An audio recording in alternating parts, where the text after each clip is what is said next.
Good morning friends. I just hope that you all are fine today. आज हम अपनी PRT series की class 5 करने वाले हैं जो कि जनरल साइंस की है। एंड जो हम आज टॉपिक करने वाले हैं वो बहुत ही इम्पॉर्टेंट है और आपके सिलेबस में भी है, whether it be KVS, DSSB, any exam for PRT teachers. Okay, so without wasting any further time, so let's get started. But before that, I would like to tell you that if you are new to our channel, please do subscribe to our channel and stay updated with all the latest videos that are available on our channel. So let's get started. So the topic that we'll be doing today is matter. It's there in your syllabus and matter बहुत ज़्यादा important है क्योंकि इससे questions आते हैं, हर साल आते हैं. तो सबसे पहले हम जानते हैं कि मैटर है क्या. तो दुनिया में जो जो भी चीज़ें हैं, they all are made up of matter. And what is matter? Matter is anything that occupy space. छोटी से छोटी चीज़ को लेके बड़ी सी बड़ी चीज़, हर कोई चीज़ जो है, सब चीज़ों को मैटर कहते हैं. जो भी जगह लेगी, जिसका मास है, वेट है, that is matter. For example जो चीज़ नहीं भी दिखाई देती, for example air is also matter because it occupies space, it has mass. Okay, and till the चाहे कोई हैवी से हैवीएस्ट चीज़ भी हो वो भी मैटर है, या स्लाइटेस्ट से छोटा मॉलिक्यूल, छोटा पार्टिकल भी हो वो भी मैटर है. ठीक है, तो दुनिया में हर कोई चीज़ जो भी स्पेस ऑक्यूपाई करती है और जिसका मास है, that is matter. And everything in this universe is made up of matter. So till now you must be clear. The matter is made up of very small tiny particles. Matter जो है बहुत ही tiny particles का बना हुआ है. और सबसे tiniest particle जो है मैटर को, वो एटम है. And atom is all together a different topic जिस पे हम एक नई दूसरी वीडियो बनाएंगे, बिकॉज एटम को हमें डिटेल में पढ़ना पड़ेगा. इसकी डिस्कवरी किसने की, इसके सब पार्ट्स क्या है, इसके चार्जेस क्या है, and all those things. But for now we will be doing matter. Yeah. So matter, particles of matter have space between them and are continuously moving. तो जो मैटर के पार्टिकल्स हैं ये हमेशा इनके बीच में स्पेसेस होती है और they are continuously moving. Okay, particles of matter attract each other, इनमें फोर्स ऑफ अट्रैक्शन होता है. तो till now we have understood this much about matter. Now will be understanding forms of matter. Matter किस किस तरह का होता है. Okay, so moving on, there are three states of matter: solids, liquids and gases. And you can see that there on the screen, that I have given the difference among these three. So starting with solids. Solids, as you can see that the particles in solids, okay, they are closely packed. There is very less intermolecular space between them, and they are very tightly packed. Strong, so that's what we are seeing here. Strong intermolecular force of attraction, very less intermolecular space, have definite shape. इनकी shape definite होती है, volume definite होता है, high density होती है, melting point होता है, high boiling point होता है. Solids cannot be compressed, solids not flow. For example, कोई भी solid ले लो, okay, whether it be any solid on this earth, okay, it has a definite shape, it has a definite volume. For example, if I take a brick, एक मैं brick ले लेती हूँ, ईंट ले लेती हूँ, तो उसका भी आप देखोगे it's very hard, it cannot be compressed. हम एक brick को, हम एक ईंट को compress नहीं कर सकते. इसका definite volume होता है, definite shape होती है.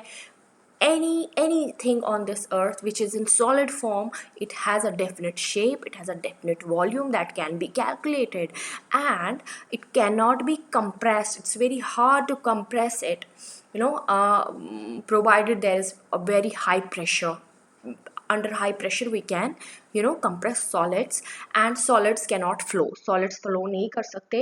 Moving on to liquids. Liquids have weak intermolecular force. आप देख सकते हैं यहाँ पे liquids है, और ये particles जो है they are loosely packed, and the space between the intermolecular space is it's high. Okay, solids have no definite shape, but definite volume. जो लिक्विड्स होते हैं, जो लिक्विड्स होते हैं उनकी डेफिनेट शेप होती है बट उनका वॉल्यूम नहीं होता है। फॉर एग्जाम्पल पानी को आप एक पाइप में डाल दो, वो उसी की शेप ले लेंगे। आप बॉटल में डाल लो, बॉटल की शेप ले लेंगे। तो आप जिस भी उसको अगर आप किसी इरेगुलर कंटेनर में भी पानी को डाल देंगे तो वो उसी की शेप ले लेगा, ठीक है। That means it has no definite shape but it has volume. For example आप किसी इरेगुलर कंटेनर में पानी को डाल रहे हो, ओके, तो इसकी शेप तो डेफिनेट नहीं रहेगी, बट हाँ हमें पता है हमने इसमें 500 ml वाटर डाला है या हमने इसमें 1 लीटर ऑफ वाटर डाला है, तो दैट मीन्स इसका जो वॉल्यूम है वो डेफिनेट रहता है बट इसकी शेप डेफिनेट नहीं है, ओके। डेंसिटी इज लोअर, इसकी डेंसिटी कम होती है, लो मेल्टिंग पॉइंट होता है, लो बॉइलिंग पॉइंट होता है in comparison to solids. Liquids can be compress, liquids को हम कंप्रेस कर सकते हैं, okay. And then liquids can flow, liquids flow होते हैं, okay. Then moving on to gases, gases have very weak intermolecular force of attraction between the molecules.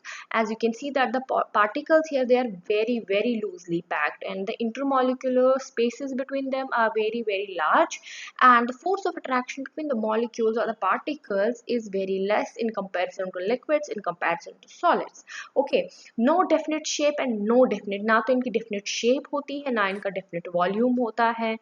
density is very low, इनकी density बहुत low होती है। gases are highly compressible, gases को आप जितना चाहे compress कर सकते हो, उनको आप जितनी जगह दोगे वो उतनी ऑक्यूपाई करेंगे। बड़ी जगह दोगे तो ज़्यादा ज़्यादा जगह ऑक्यूपाई करेंगे, कम जगह दोगे तो कम जगह ऑक्यूपाई करेंगे। गैसेस कैन फ्लो, गैसेस और भी फ्लो करते हैं, okay. Moving on, now coming to change in states of matter, it's again a very important topic. For example, हम जो 3 states of matter है they are interchangeable, okay. Solids can be changed into liquids and liquids can be changed into gases, okay. And then gases can again be changed into liquids and liquids can again be changed into solids. For example, taking the example of water, okay. Water, when we freeze it, it becomes ice, and when that ice is given high temperature, okay, it changes into liquid, that's water. And when then water is boiled, जब उस water को पानी को हम boil करते हैं, it changes into vapors which is a gaseous form, okay. I have given here many processes with the help of which the different states of matter change. For example, हम solids को directly change कर सकते हैं gases में with help of a process called as sublimation. Sublimation से directly solids gas में change होते हैं। उनको ये नहीं है कि सॉलिड को पहले हम लिक्विड में चेंज करें फिर हम गैस में चेंज करें, नहीं, सॉलिड्स को हम डायरेक्टली गैसेस में चेंज कर सकते हैं with the help of a process known as sublimation. And then gases को हम डायरेक्टली सॉलिड्स में चेंज कर सकते हैं with help of a process known as deposition. Deposition से हम डायरेक्टली गैसेस को सॉलिड्स में चेंज कर सकते हैं। And then coming to liquids, liquids को हम गैसेस में चेंज कर सकते हैं with help of a process known as vaporisation. Then when gases cool down, okay, that's known as condensation and they turn into liquids. And same is here, gases can be turned into another state of there's one more state of matter which is known as plasma, okay. ये and gases can be turned into plasma by ionization. That means जब gases के ऊपर positively और negatively जब वो charge होते हैं तो they can turn into plasma state, okay. तो ये मैंने सारे processes यहाँ पे दिए हैं, आप देख सकते हैं कि कैसे एक state से दूसरी state में matter change होता है। Moving on, now effect of temperature.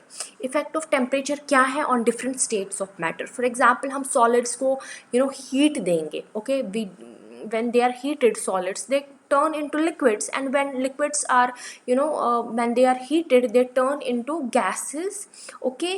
So this was the effect of high temperature on different states of matter. And now coming on to the effect of low temperature, low जब हो जाता है तो उसकी वजह से क्या होता है। फॉर एग्जाम्पल गैसेस का टेम्परेचर, जो वेपर्स होते हैं, अगर उनका टेम्परेचर कम हो जाए तो they can turn into liquids. And liquids का अगर हम टेम्परेचर कम कर दे या बिल्कुल 0 डिग्री टेम्परेचर कर दे तो दे टर्न इनटू सॉलिड्स। तो दैट मीन्स ये जो इफेक्ट ऑफ हीट है, इफेक्ट ऑफ टेम्परेचर है, ये अफेक्ट करता है स्टेट्स ऑफ मैटर को। Now coming to the melting point. Melting point क्या होता है? मेल्टिंग पॉइंट होता है जब एक सॉलिड लिक्विड में चेंज होता है एट द एटमॉस्फेरिक प्रेशर, उसको हम मेल्टिंग पॉइंट कहते हैं। फॉर एग्जाम्पल सॉलिड्स का जो ये होता है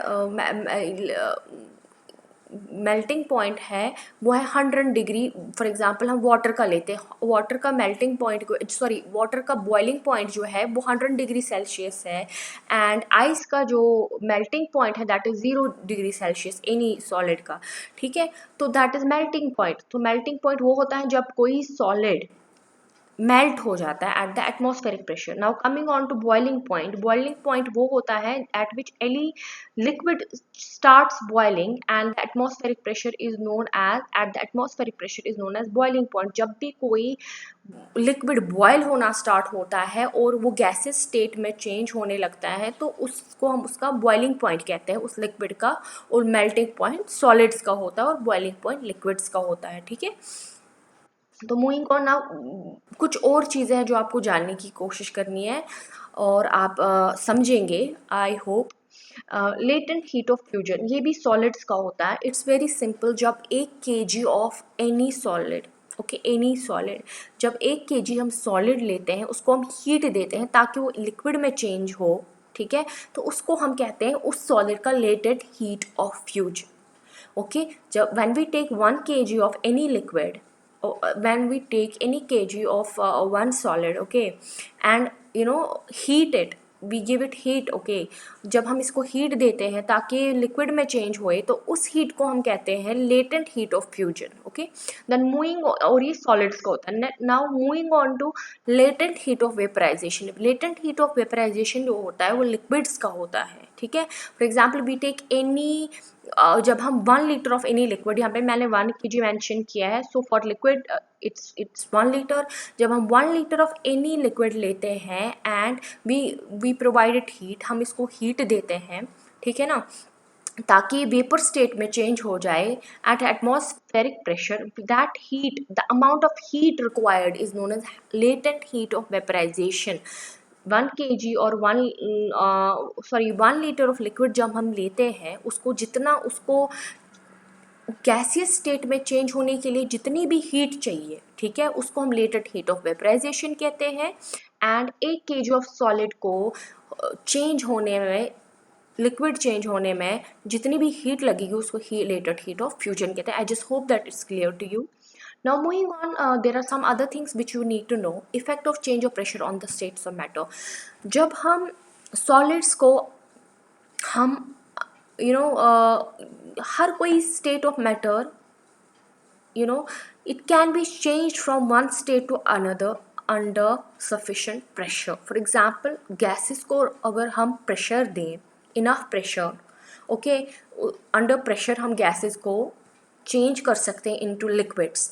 it is known as, this process is known as liquefaction of gases.